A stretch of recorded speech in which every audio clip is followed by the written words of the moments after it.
پچھلے کچھ عرصے سے ہم دیکھ رہے ہیں کہ پاکستان کی ٹیلی ویژن سکرین پر عمران خان کے قریبی ساتھی زلفی بخاری کے چرچے بہت زیادہ ہیں۔ آج کل میڈیا پر بہت ان کے چرچے ہو رہے ہیں۔ پچھلے عرصے ان سے متعلق خبر آئی کہ انہیں بیرون ملک جاتے ہوئے روک لیا گیا اور پھر چند گھنٹوں میں ان کا نام ECL سے نکال دیا گیا، انہیں بتایا گیا۔ ہم نے اس کے بارے میں مزید کھوج لگایا، معلوم ہوا کہ تاریخ بہت حیران کن ہے۔ ان کی اور ان کی فیملی کا جو ماضی ہے وہ بہت حیران کن ہے۔ ہم نے کوشش کی کہ جانیں کہ دراصل پاکستان میں ان کی روٹس کیا رہیں اور ایسا کیا ہے کہ یہ عمران خان کے قریبی دوستوں میں شامل ہو گئے۔ متعدد انفارمیشنز آئیں، مگر ان کے والد واجد بخاری اور ان کے انکل سید منظور حسین بخاری صاحب سے متعلق ایسی حیران کن خبر ملی کہ ہم دنگ رہ گئے۔ ہمارے ایڈیٹوریل بورڈ نے اس کو سمجھا، پرکھا، جانا اور اس کو مزید ڈگ آؤٹ کیا، لیکن اس خبر کے سرے تو مل گئے، مگر اس خبر کا انجام کیا ہوا یہ آج تک معلوم نہیں ہو سکا ہے۔ خبر کیا ہے؟ خبر میں آپ کو بتاتا ہوں۔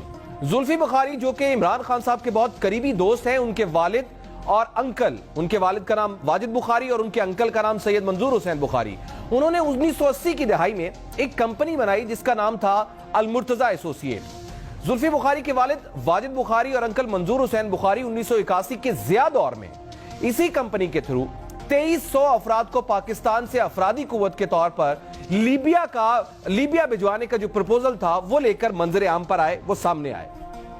المرتضی ایسوسیٹ نامی کمپنی بنائی گئی اور پاکستان کے 5 اوورسیز امپلائمنٹ کمپنیوں کے ذریعے یوں جو 2300 پاکستانی تھی، یہ بہت بڑی تعداد تھی افراد کی جو کہ ہسٹری میں نہیں ملتی ہے، 2300 پاکستانیوں کو لیبیا بھجوا دیا گیا۔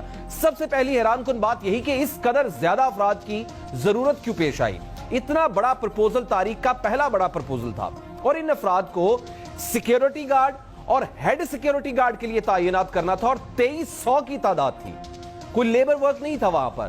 جب یہ افراد لیبیا چلے گئے تو ان کے اہل خانہ کو، جو افراد گئے تھے ان کے اہل خانہ کو خط آنے لگے انہی افراد کے جو وہاں گئے تھے کہ انہیں لیبیا کے صحراؤں میں فوجی تربیت دی جا رہی ہے۔ پھر یہ بھی سنا گیا کہ انہیں دمشق لے جایا گیا اور انہیں کام کرنے سے انہوں نے وہاں انکار کر دیا کام کرنے سے۔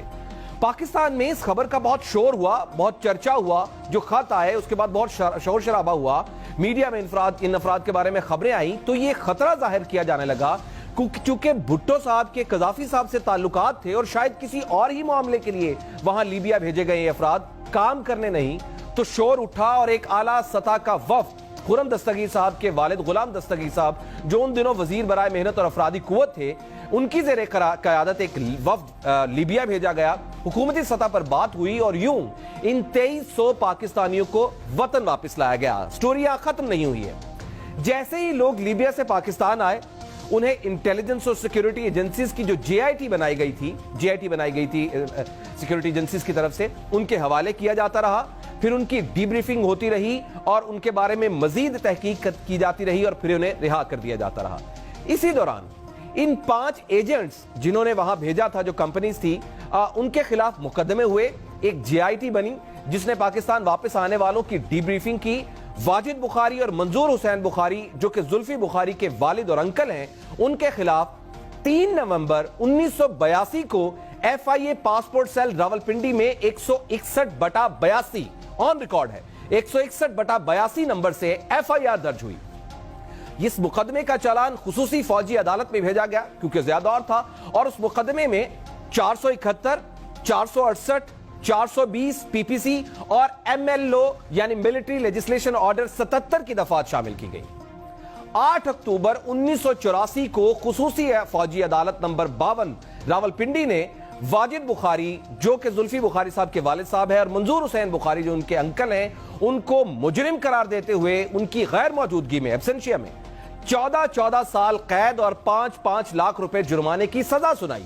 ساتھ میں منقولہ اور غیر منقولہ جائیداد بھی ضبط کرنے کی سزا سنا دی گئی۔ دونوں مجرم پاکستان میں نہ ہونے کی وجہ سے گرفتار نہ ہو سکے۔